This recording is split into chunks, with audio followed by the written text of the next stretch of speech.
हुकूमत पाकिस्तान ने अमरीकी सदर डोनाल्ड ट्रंप को 2026 के नोबेल अमन इनाम के लिए नामजद करने की सिफारिश कर दी। हुकूमत पाकिस्तान ने अमरीकी सदर की जानिब से मसला कश्मीर के पुरअमन हल की पेशकश को सराहा।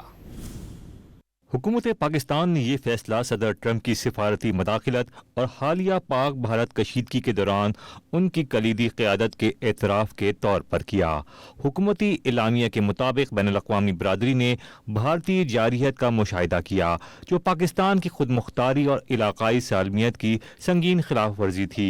इस नाजुक लम्हे पर अमरीकी सदर ट्रंप ने गैर मामूली हिकमत अमली और बसीरत का मुजाहरा करते हुए इस्लामाबाद और नई दिल्ली के साथ भरपूर सिफारती राब्ते किए, जिसके नतीजे में एक मुमकिना बड़ी जंग टल गई। I'm very proud of the fact that with India and Pakistan, I was able to stop that, and those are nuclear powers, and that was getting close to being out of hand. And I spoke to some very talented people on both sides, very good people on both sides, and Pakistan likewise.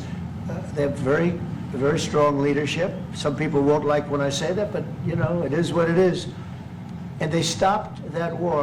इलामिया में कहा गया कि कश्मीर का तनाज़ा जनूबी Asia में अदम इस्तेहकाम की जड़ है और इसका हल अक़वाम मुत्तहदा की करारदादों के मुताबिक होना ज़रूरी है।